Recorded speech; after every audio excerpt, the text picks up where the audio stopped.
अस्सलाम वालेकुम बेटा, मैं हूं आपकी प्यारी सी केमिस्ट्री टीचर हफ्सा राना और ये है आपका फेवरेट केमिस्ट्री चैनल आसान chemistry. Chapter number 3 first year का शुरू करने वाले हैं और चैप्टर नंबर 3 की तरफ जाने से पहले हम स्टेट्स ऑफ मैटर को डिस्कस करते हैं। तो how many states of matter are there? जी, कितनी स्टेट्स ऑफ मैटर है ये बोल रहे हैं? ओके, देख लेते हैं आपकी बात कितनी ठीक है, आपके पास कितना नॉलेज है। I will check it. तो टोटल स्टेट्स ऑफ मैटर है, एक है सॉलिड, दूसरी है लिक्विड, तीसरी है गैस। जी, तीन ही बोल रहे थे? No, fourth state of matter is plasma. बड़े हो गए आप तो स्टेट्स ऑफ मैटर भी बढ़ गई हैं। तो there are 4 states of matter. सबसे ज्यादा जो यूनिवर्स में अबंडेंट है वो है प्लाज्मा। इसको हम डिटेल में पढ़ेंगे। अबंडेंट इन यूनिवर्स, यूनिवर्स की बात की है कि यूनिवर्स में ये अबंडेंट है, ठीक है। और इसके अलावा मोर कॉमन गैसेस हैं। गैसेस भी काफी हैं, लेकिन हमारे नजदीक मींस हम इंसान हैं, इंसानों के नजदीक अराउंड अस सबसे ज्यादा जो स्टेट पाई जाती है वो है सॉलिड, क्योंकि हमारी सारी चीजें सॉलिड स्टेट में होती हैं। सबसे लेस कॉमन है लिक्विड। उसको अगर मैं इस तरह से बताऊं कि बेटा पूरे पीरियोडिक टेबल में सिर्फ 2 एलिमेंट्स हैं, पूरे पीरियोडिक टेबल में सिर्फ 2 एलिमेंट्स हैं, एक है मरकरी एंड ब्रोमीन, जो किस स्टेट में पाए जाते हैं? लिक्विड स्टेट में। इसके अलावा कोई एलिमेंट लिक्विड स्टेट में एग्जिस्ट नहीं करता, गैसेस में और सॉलिड में, गैसेस में और सॉलिड्स में, ठीक है। तो ये 4 ये आपके पास हैं, ठीक है। अब थोड़ी सी और बातें बता दूं। इसकी रीजन एक ये भी है कि ये लेस कॉमन होने की रीजन एक बेटा ये भी है कि ये exist in narrow range of temperature and pressure की जो कंडीशंस हैं उसकी एक नैरो रेंज में ये एग्जिस्ट करते हैं, ठीक है। मींस थोड़ी सी रेंज है जिसमें लिक्विड रह सकता है, वरना वो गैस में कन्वर्ट हो जाएगा या सॉलिड में कन्वर्ट हो जाएगा। तो ये जो अभी मैं कन्वर्ट होने की बात करी थी, तो ये एक्चुअली है बेटा इंटरकन्वर्जेंस। ये जो पहली 3 स्टेट्स हैं, ये एक दूसरे में, पहली 3 स्टेट्स ये एक दूसरे में इंटरकन्वर्ट होती हैं। मैं इनको ड्रॉ करती हूं, आपको ये भी आइडिया होगा कि कौन सी स्टेट ऑफ मैटर कौन सी है। तो ये मैंने एक स्टेट ऑफ मैटर ड्रॉ की है जिसमें मैंने ये मॉलिक्यूल्स को दिखाया है। एक और स्टेट ऑफ मैटर ड्रॉ करती हूं, स्टेट ऑफ मैटर, ठीक है। इसमें क्या है? ऐसे ये मॉलिक्यूल्स इस तरह से। एक और स्टेट ऑफ मैटर ड्रॉ करती हूं,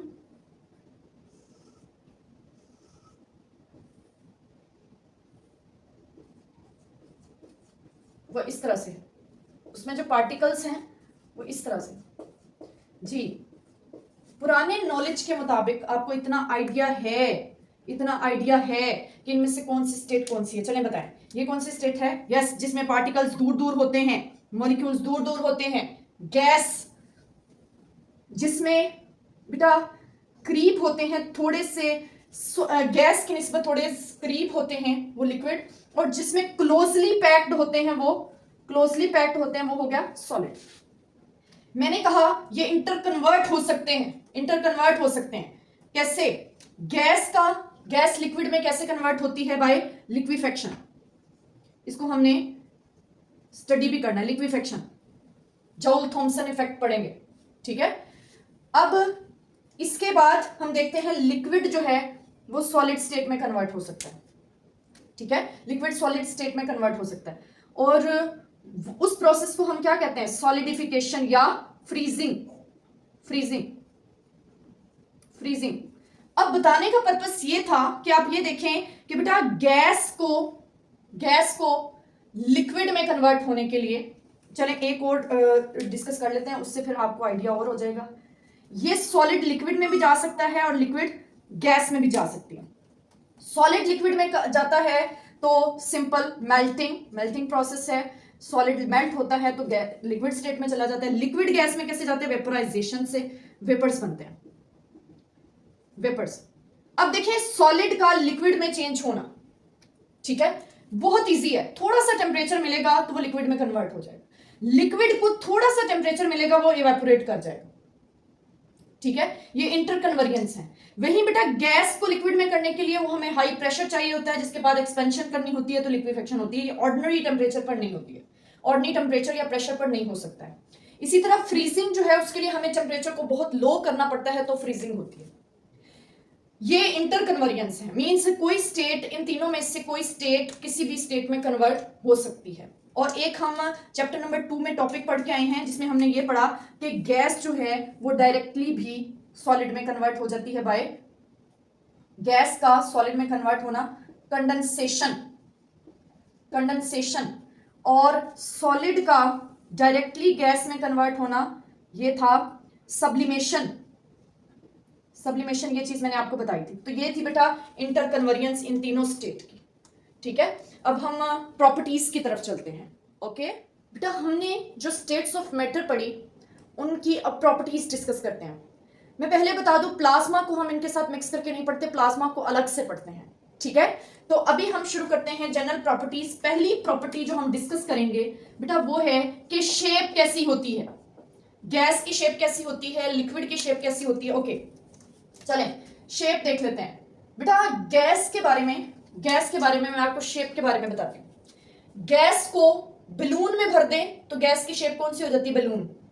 गैस को परफ्यूम बॉटल, बॉडी स्प्रे बोतल में भर दें तो उसकी शेप क्या हो जाती है? बॉडी स्प्रे बोतल। गैस को सिलेंडर में भर दें तो गैस की शेप क्या हो जाती है? सिलेंडर। हमारे आसपास रूम में गैस है तो गैस की शेप इस वक्त क्या है? रूम है, ठीक है। इट मींस गैस की कोई अपनी शेप नहीं होती, नो डेफिनेट शेप। अब आते हैं लिक्विड में। लिक्विड में बेटा शेप की अगर मैं बात करूं तो मैंने किसी वाटर को किसी ऐसे कंटेनर में डाल दिया और वाटर को बोतल में डाल दिया, क्या दोनों की शेप सेम है? बोतल की और इस कंटेनर की शेप सेम है? नो। इट मींस लिक्विड की भी शेप डेफिनेट नहीं होती। डेफिनेट कहते हैं बेटा फिक्स्ड, इनकी फिक्स्ड शेप नहीं होती, लेकिन सॉलिड की शेप फिक्स्ड होती है। आप सॉलिड को एक जगह से दूसरी जगह ट्रांसफर करें, आप राइस ले लें, राइस सॉलिड है, आप राइस को एक प्लेट से किसी और ग्लास में ट्रांसफर कर दें तो उसकी शेप ग्लास वाली नहीं हो जाएगी, वो राइस का राइस ही रहेगा। क्लियर हुआ पॉइंट बेटा? शुगर है, शुगर को आप बड़े डब्बे में डाल लें, छोटे बॉक्स में डाल लें, कप में डाल लें, शुगर का जो क्रिस्टल है वो अपनी ही शेप में रहता है। इट मींस शुगर की सॉलिड की शेप जो है वो फिक्स्ड होती है, डेफिनेट होती है। डेफिनेट, मैं डेफिनेट का मतलब आपको बता दूं, हम कंसीडर कर रहे हैं फिक्स्ड, कि फिक्स्ड रहती है या नहीं, चेंज तो नहीं हो जाती है, कंटेनर टू कंटेनर वेरी तो नहीं करती है। हमने देखा गैस की और लिक्विड की shape container to container vary करती है, कंटेनर की शेप के अकॉर्डिंग खुद को बना लेती है। अब चलते हैं सेकंड, और वो है वॉल्यूम। जी वॉल्यूम बेटा, आप गैस को मैं ऐसे कहती हूं कि आप 1 kg गैस को सिलेंडर में भरवा लें या रूम में खुला छोड़ दें, गैस जो है वो कंटेनर के वॉल्यूम के अकॉर्डिंग हो जाएगी। सिलेंडर में भर देंगे तो वो सिलेंडर के वॉल्यूम में चली जाएगी, ठीक है। वो सिलेंडर, वो उसका वॉल्यूम जो है वो सिलेंडर जितना हो जाएगा, ठीक है। आप उसी गैस को या सिंपल बैलून वाला ले ले, बैलून में एयर भर दें तो उसका वॉल्यूम बैलून हो जाएगा। उसी एयर को आप खुला छोड़ दें तो उसका वॉल्यूम ये पूरा रूम हो जाएगा। क्लियर हुई बात? तो इट मींस वॉल्यूम भी डेफिनेट नहीं होता, नो डेफिनेट वॉल्यूम, कोई वॉल्यूम भी फिक्स्ड नहीं होता। अब चलते हैं लिक्विड पर। लिक्विड का वॉल्यूम बेटा, आप 1 लीटर दूध को किसी देगची में डाल के बॉईल कर लें या उसको किसी बोतल में डाल के रख लें। अगर आप देगची में डालेंगे तो वो 1 लीटर है, क्या आप उसको बोतल में डाल देंगे तो 1 लीटर से ज्यादा हो जाएगा या कम हो जाएगा? नो, वो 1 लीटर का 1 लीटर ही रहेगा, उसका वॉल्यूम 1 लीटर ही रहेगा। लेकिन गैस में क्या था कि बैलून में भरी तो उसका वॉल्यूम कम हो गया, लेकिन उसको खुला छोड़ दिया तो उसका वॉल्यूम ज्यादा हो गया, उसके मॉलिक्यूल्स दूर दूर जाते हैं, उसका वॉल्यूम ज्यादा हो गया। तो यहां मैंने लिक्विड में एग्जांपल दी 1 लीटर दूध की, ठीक है। तो इसका मतलब है कि लिक्विड्स का वॉल्यूम जो है वो डेफिनेट होता है, और सॉलिड का तो बेटा पता है हमें, सॉलिड का वॉल्यूम, इस मार्कर का वॉल्यूम जितना है वो इतना ही रहेगा। मैं इसको स्क्वीज कर रही हूं, इसका वॉल्यूम चेंज नहीं हुआ, ठीक है। इसको मैं यहां से उठा के वहां रख दूं, इसका वॉल्यूम चेंज नहीं होगा। इट मीन सॉलिड का भी वॉल्यूम डेफिनेट रहता है, डेफिनेट फिक्स्ड रहता है। अब हम नेक्स्ट प्रॉपर्टी की तरफ आ जाते हैं। Next property that is intermolecular distance. Intermolecular distance means distance के दरमियान, डिस्टेंस जो है मॉलिक्यूल्स के दरमियान। ये मैंने एक कंटेनर बनाया, इसमें गैस है, गैस के मॉलिक्यूल्स इतनी दूर दूर होंगे। इसी को मैं अगर लिक्विड की स्टेट में देखूं तो ये मॉलिक्यूल्स इस तरह से होंगे। अगर इसी को मैं सॉलिड की स्टेट में देखूं तो यही मॉलिक्यूल्स इस तरह से होंगे, ठीक है। Intermolecular distance, distance intermolecular distance कहते हैं, इंटर कहते हैं बिटवीन, इंटर मींस बिटवीन, किसके बिटवीन, मॉलिक्यूल्स के बिटवीन डिस्टेंस। यहां पर देखें आपको नजर ही आ रहा है मॉलिक्यूल्स के दरमियान डिस्टेंस बहुत ज्यादा है, वेरी हाई मॉलिक्यूल्स के दरमियान डिस्टेंस। लार्ज एम्प्टी स्पेसेस, में इसको ऐसे लिख देती हूं, लार्ज एम्प्टी स्पेसेस, डिस्टेंस बहुत ज्यादा होता है। उसकी वजह है कि उनके दरमियान बहुत सारी खाली जगह होती है, ठीक है। Large empty spaces, large empty spaces. और अगला है कि लिक्विड में आप देख रहे हैं, लिक्विड में बहुत कम डिस्टेंस है, इसको हम निग्लिजिबल भी कर सकते हैं, निग्लिजिबल, बहुत कम डिस्टेंस होता है इंटरमॉलिक्यूलर। और सॉलिड में तो बेटा बिल्कुल भी नहीं होता निग्लिजिबल, लिक्विड में थोड़ा सा होता है बट बहुत माइनर, ठीक है। अब चलते हैं फोर्थ प्रॉपर्टी। फोर्थ प्रॉपर्टी क्या है, इंटरमॉलिक्यूलर फोर्सेस, इसी से कनेक्टेड है फोर्सेस भी, इंटरमॉलिक्यूलर फोर्सेस। बेटा इन मॉलिक्यूल्स के दरमियान चेक करें, ये बहुत दूर दूर हैं तो इनके दरमियान फोर्सेस ऑपरेट होना मुश्किल होगा, मींस इनके दरमियान फोर्सेस वीक फोर्सेस होंगे, very weak forces, weak forces, ठीक है, वीक फोर्सेस। लेकिन लिक्विड्स में आप चेक करें कि वो थोड़े करीब आ गए हैं, फोर्सेस थोड़ी ज्यादा ऑपरेट हो जाएंगे, ठीक है। ये इंटरमीडिएट फोर्सेस होती हैं, इंटरमीडिएट आप इसको कह सकते हैं। इंटरमीडिएट का मतलब ये है कि सॉलिड्स में तो बहुत स्ट्रॉन्ग, टाइटली पैक्ड होता है, स्ट्रॉन्ग फोर्सेस ऑफ अट्रैक्शन होती है, स्ट्रॉन्ग। तो इंटरमीडिएट का मतलब ये है कि ये सॉलिड से कम होंगी लेकिन लिक्विड से, गैसेस से थोड़ी ज्यादा स्ट्रॉन्ग होगी, मीन सॉलिड से वीक होंगी बट स्ट्रॉन्गर देन, इसको लिख भी सकते हैं अगर आपको इसमें थोड़ा सा हो रहा है प्रॉब्लम, तो stronger than gases but weaker then liquids, solid से वीकर होती हैं, ठीक है। नेक्स्ट आ जाते हैं हम फिफ्थ प्रॉपर्टी की तरफ। Fifth property that is density. Density क्या होती है, डेंसिटी होती है density is equal to mass per volume, mass divided by volume. Check करें बेटा डेंसिटी का वॉल्यूम के साथ क्या रिलेशन है, इनवर्स। यहां आप वॉल्यूम चेक करें, वॉल्यूम बेटा आएगा इन तीन मॉलिक्यूल्स को मैं एक बॉक्स में बंद कर दूं, ये इसका वॉल्यूम है। वॉल्यूम ज्यादा तो डेंसिटी, वॉल्यूम ज्यादा तो डेंसिटी, लो डेंसिटी, ठीक है। अब यहां पर देखें इसकी डेंसिटी जो है वो कितना, इसका वॉल्यूम जो है कितना कम है। जब वॉल्यूम कम होगा तो डेंसिटी वेरी हाई होगी, डेंसिटी हाई होगी, ठीक है। इसको हम लिख देंगे कि इसकी डेंसिटी जो है, इसको पूरा अगर स्टेटमेंट लिखें तो आप कह देंगे ये डेंसर देन गैसेस, बट मतलब डेंसर देन गैसेस, गैसेस से ज्यादा डेंसिटी होती है, but lighter than solids, solid से ये थोड़े हल्के होते हैं, इनकी डेंसिटी। अब बेटा ये जो गैसेस की डेंसिटी लो है ना, इसीलिए आपने नोट किया होगा अगर किसी लिक्विड में गैस हो तो वो बबल्स बन के ऊपर आती है। ऊपर वो चीज आती है जिसकी डेंसिटी कम होती है। बबल्स बन के ऊपर आना किसकी गैसेस की ये प्रॉपर्टी है, बबल्स बन के ऊपर आना सरफेस पे। ये गैसेस की प्रॉपर्टी है। इसकी वजह क्या है? इसकी वजह है डेंसिटी। इनकी गैसेस की डेंसिटी लो होती है इसलिए ऊपर की तरफ आते हैं। ठीक है, अब हम नेक्स्ट प्रॉपर्टी की तरफ चलते हैं। सिक्स्थ प्रॉपर्टी है डिफियन या इफियन। डिफियन कहते हैं, सिंपल अगर मैं बताऊं तो स्प्रेड करना, फैल जाना। आप रूम के एक कॉर्नर में खड़े होके परफ्यूम यूज करते हैं, थोड़ी देर बाद उसकी फ्रेग्रेंस पूरे रूम में फैल जाती है। कैसे? क्योंकि स्प्रेड होते हैं मॉलिक्यूल्स, जो हैं स्प्रेड होते हैं गैस, तो इनमें ज्यादा, बहुत ज्यादा पाई जाती है ये डिफियन की property. Can diffuse with higher rate. इनके डिफियन के रेट भी मीन स्पीड भी इनकी बहुत ज्यादा होती है, बहुत ज्यादा होती है। लिक्विड्स भी डिफ्यूज कर सकते हैं, कैन डिफ्यूज, बट इनका रेट लो होता है, स्लो रेट। अब लिक्विड्स का डिफ्यूज करना कैसे?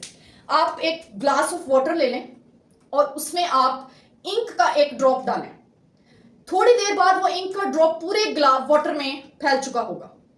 इंक भी लिक्विड है और वाटर भी लिक्विड है, तो लिक्विड भी डिफ्यूज करते हैं, ये फैलते हैं, लेकिन इनका रेट गैसेस की निस्बत थोड़ा लो होता है। बेटा सॉलिड जो है वो टाइटली पैक्ड होते हैं, इसलिए सॉलिड्स के बारे में हम कहते हैं कैन नॉट डिफ्यूज, ये डिफ्यूज नहीं कर सकते, कैन नॉट डिफ्यूज, क्योंकि ये टाइटली पैक्ड होते हैं। अब हम चलते हैं नेक्स्ट प्रॉपर्टी की तरफ। नेक्स्ट प्रॉपर्टी क्या है? नेक्स्ट प्रॉपर्टी हम डिस्कस कर लेते हैं।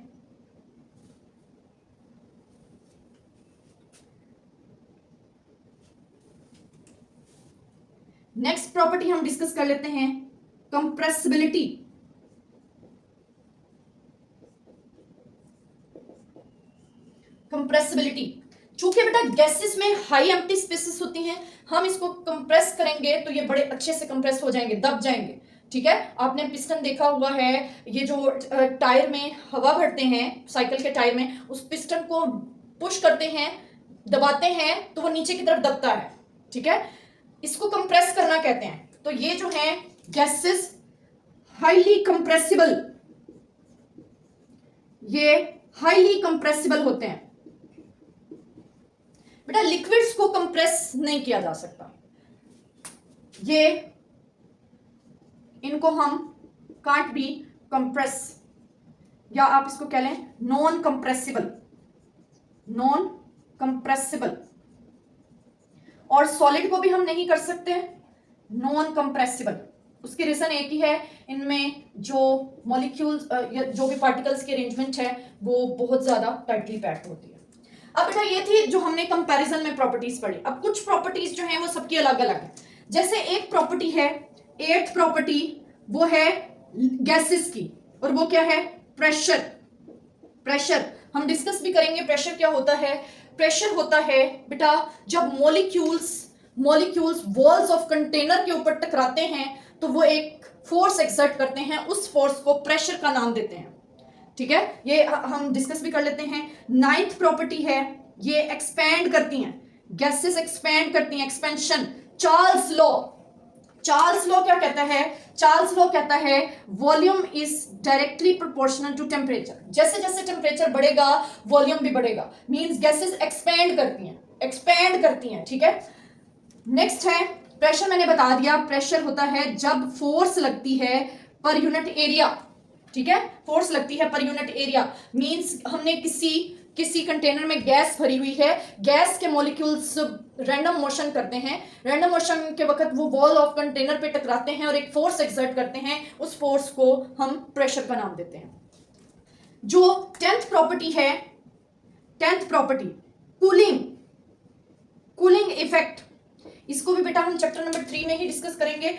कूलिंग इफेक्ट से आपने याद रखना है, कूलिंग इफेक्ट से वो है joule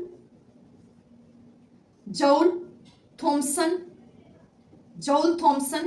effect, Joule Thomson effect, ये हम पढ़ेंगे कि जब हम गैसेस को कंप्रेस करके सडन एक्सपेंशन देते हैं तो वो ठंडी हो जाती हैं, कूलिंग का इफेक्ट कॉज करती हैं। अब हम चलते हैं कोई ऐसी प्रॉपर्टीज जो सिर्फ लिक्विड्स के पास होती हैं, लिक्विड्स के पास, और वो होती है इवेपोरेशन। गीले कपड़ों को डाल दें आप, वो खुश्क हो जाते हैं, पानी कहाँ जाता है, इवेपोरेट कर जाता है। फर्श पे पानी गिरा हुआ होता है, कुछ देर के बाद वो खुश्क हो जाता है, कहाँ जाता है, इवेपोरेट हो जाता है। गैसेस भी इवेपोरेट नहीं, गैसेस का सीन नहीं है इवेपोरेट, वो ऑलरेडी वेपर्स हैं, हम उनको इवेपोरेशन में नहीं लेंगे, वो ऑलरेडी वेपर स्टेट है। सॉलिड्स की अगर बात करें तो मैं आपको ये कहती हूँ बेटा, आपने ½ kg शुगर को एक बॉक्स में डाल के रखा, उसको बंद करके रख दिया, 2 मंथ्स के बाद आपने उसको खोल के देखा या उसको खुला छोड़ दिया उसको रख दिया, 2 मंथ्स के बाद आपने चेक किया क्या वो चीनी उड़ जाएगी, शुगर उड़ जाएगी? नो। ठीक है, सॉलिड्स जो हैं इवेपोरेशन नहीं करते, इसलिए इवेपोरेशन सिर्फ और सिर्फ प्रॉपर्टी किसकी है, लिक्विड्स की है। अगली प्रॉपर्टी जो सिर्फ लिक्विड्स की है वो है सॉलिडिफिकेशन, वाटर का आइस बन जाना, सॉलिडिफाई हो जाना, सॉलिडिफिकेशन, वाटर का आइस बन जाना। ठीक है, वो क्या होगा, सॉलिडिफाई, ये सिर्फ प्रॉपर्टी है लिक्विड्स की। ओके, अब चलते हैं सॉलिड्स में क्या ऐसी बात है बेटा हमने इसमें डिस्कस करनी है कि इनमें जो मोशन होती है वो बाकी दोनों से डिफरेंट होती है, वाइब्रेटरी मोशन। वाइब्रेटरी मोशन, इसमें जो पार्टिकल्स हैं अपनी ही जगह पर फिक्स रहते हुए टू एंड फ्रो मोशन करते हैं, वाइब्रेटरी मोशन, वाइब्रेटरी मोशन। वैसे तो हमने पढ़ना है लेकिन मैं आपको बता देती हूं प्रेशर के बारे में थोड़ा सा। प्रेशर है when gas molecules collide with walls of container के ऊपर टकराते हैं, they exert a force, उस फोर्स को हम क्या नाम देते हैं, प्रेशर का नाम देते हैं। प्रेशर क्या है, फोर्स है जो किसी यूनिट एरिया पे लगती है। इसी तरह बेटा कूलिंग इफेक्ट में मैंने जिक्र किया है जॉल थॉमसन इफेक्ट का, Joule Thomson effect, Joule Thomson effect के बारे में मैं क्या बताती हूं, when a highly compressed gas means वो गैस जिसको हमने कंप्रेस किया हुआ है, highly compressed gas is allowed to expand suddenly, अचानक से उसे एक्सपैंड करने देते हैं, it gets cooled, वो क्या हो जाती है, ठंडी हो जाती है। इसको जॉल थॉमसन इफेक्ट कहते हैं। ये ये प्रिंसिपल है जिस पर एसी वर्किंग करते हैं, जिस पर रेफ्रिजरेटर्स वर्किंग करते हैं। ये हम पढ़ेंगे भी डिटेल में, अभी मैंने आपको ये प्रॉपर्टीज के साथ बता दिया है। ठीक है, ये थी बेटा, इसमें अब क्वेश्चन कैसे आता है, किसी भी एक स्टेट की प्रॉपर्टीज अलग से पूछ ली जाती है, तो आपको मैंने कंपैरिजन में पढ़ाया ताकि याद रहे। जैसे शॉर्ट क्वेश्चन आता है, write down the properties of gases या write down the properties of solid, तो कोई शॉर्ट क्वेश्चन में तो कोई 4 या 5 लिखनी होती है, मैंने आपको मोर देन इनफ बता दी। ठीक है बेटा, इनको आपने अच्छे से याद कर लेना है। कोई भी पॉइंट समझ ना आए तो थोड़ा पॉज करके फिर दोबारा से आपने उसको सुनना है ताकि पॉइंट आपके सारे के सारे क्लियर हो जाए। ठीक है, अपना ख्याल रखिएगा बेटा, खुश रहिएगा, आबाद रहिएगा, अल्लाह हाफिज।